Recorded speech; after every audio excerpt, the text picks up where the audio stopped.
alunos da segunda série do ensino médio. Tudo bem com vocês? E aí, pessoal, como é que foram as férias? Essas férias dentro de casa, né? Mas pelo menos um tempinho aí para deixar os estudos um pouco de lado, né, pessoal? Meu nome é Keila Batista, eu sou professora de História, vocês já me conhecem, né? O ano passado nós estivemos juntos aí nas aulas, discutindo algumas questões referentes à primeira série. E esse ano aí, então, nós vamos aí continuar, né, na nossa disciplina de História, discutindo esses assuntos, né? Pessoal, mas inicialmente eu gostaria de falar que essas primeiras aulas, elas serão aulas de retomada, né? O que isso quer dizer? São aulas que nós vamos ver alguns assuntos que foram vistos no ano passado na primeira série, tá? Assuntos que são importantes aí dentro dessa série, né?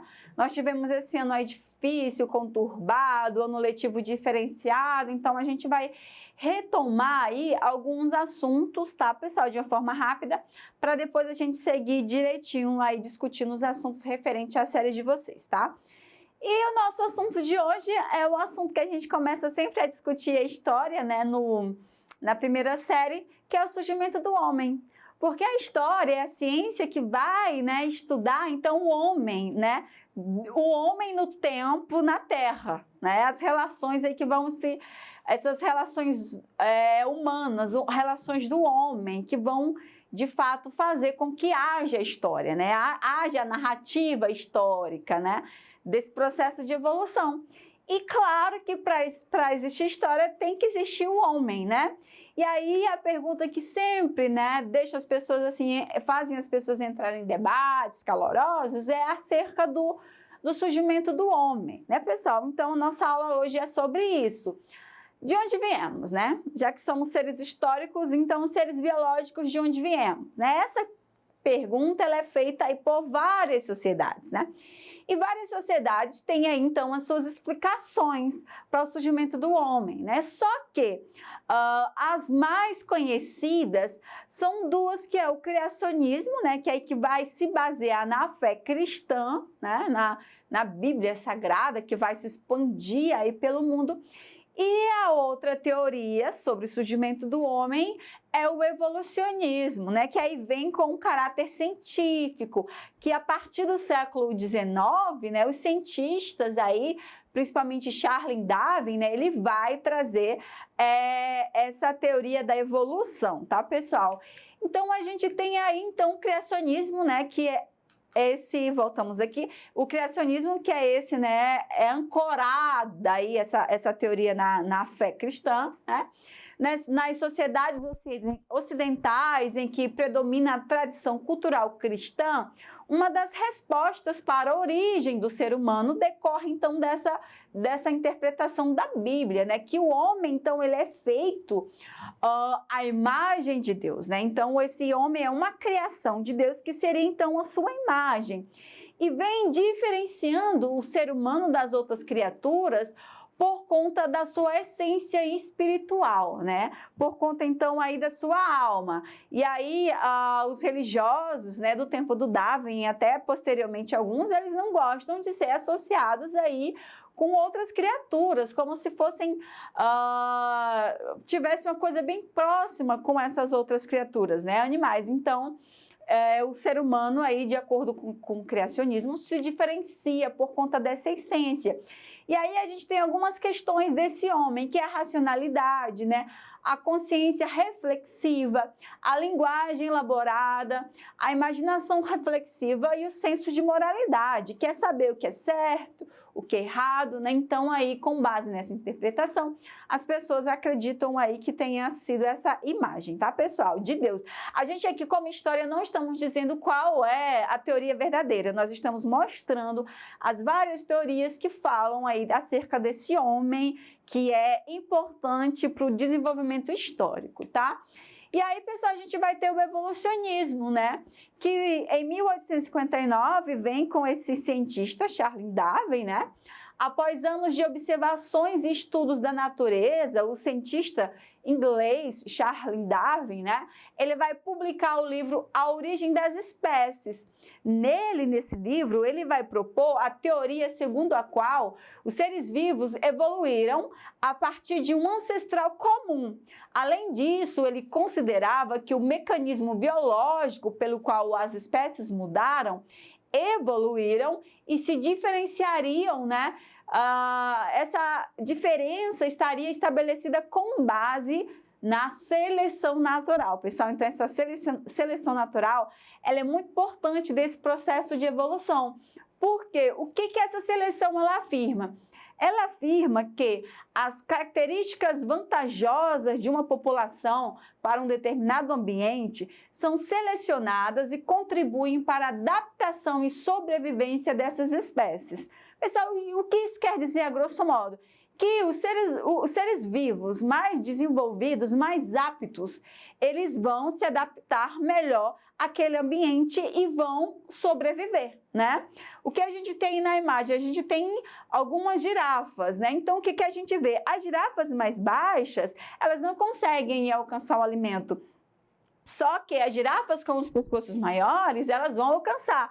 E o que isso aí a gente tem como relacionar a essa evolução? Que as girafas, elas vão olhando muito para cima por conta do alimento e isso vai acabar acontecendo alguma modificação genética, uma evolução, uma adaptação ao ambiente natural. Se o ambiente natural oferece essas árvores, né, altas, então elas vão sofrendo essa modificação.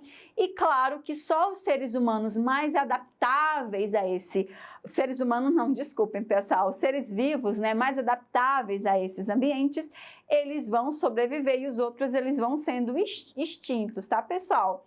Dentro dessa concepção da evolução, a gente tem aí o continente africano como o continente de origem do ser humano. A África, então, aí como as nossas origens.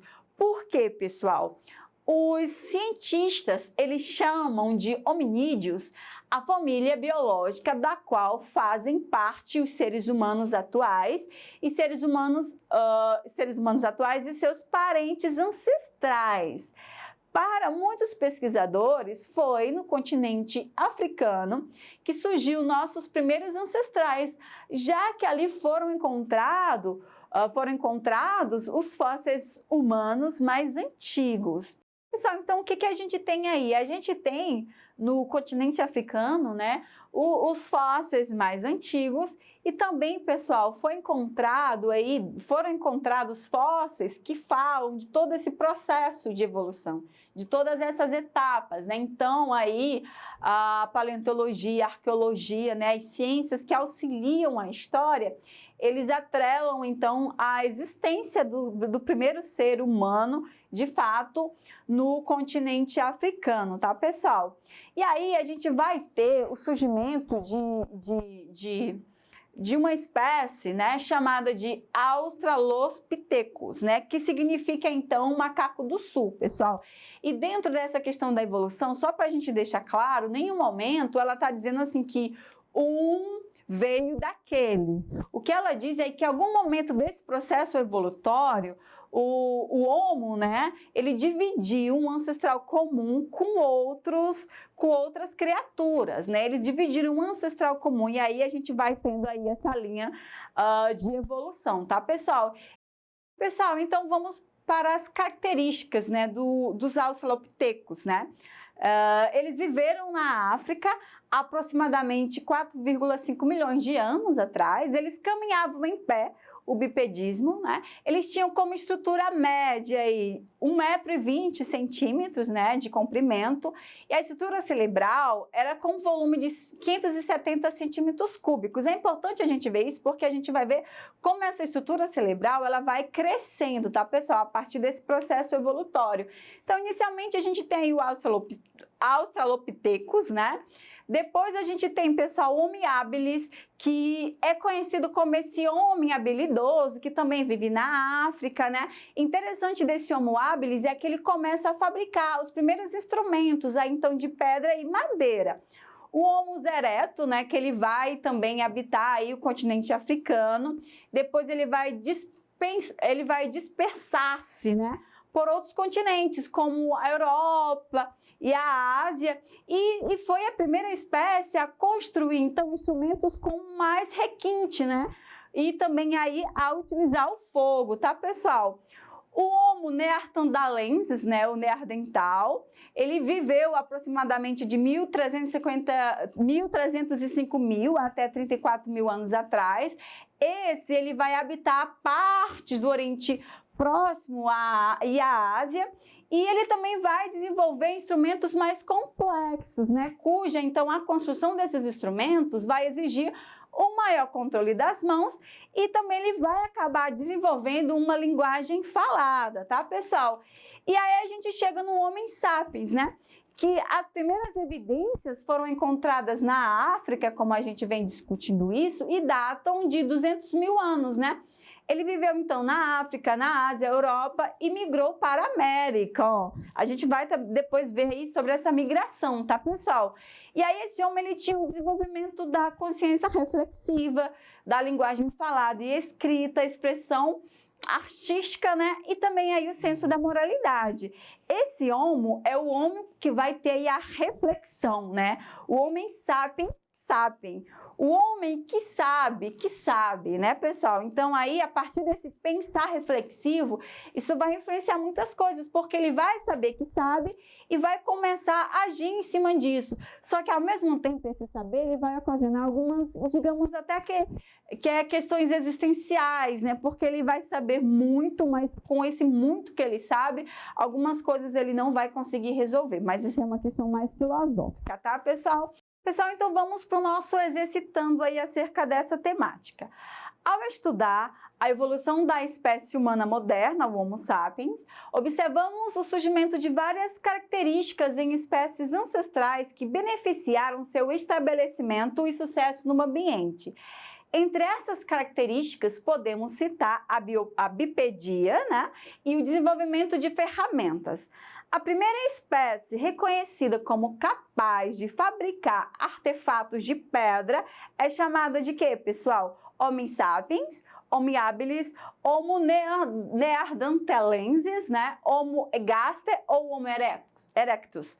A gente vai ter aí, claro, pessoal, o Homo habilis, né? O homem habilidoso, que vai então utilizar a mão aí para se apropriar da natureza, que isso é uma coisa bem importante nesse processo evolutório. Pessoal, não esqueçam de acessar a nossa plataforma para ter acesso às outras aulas e a essa também.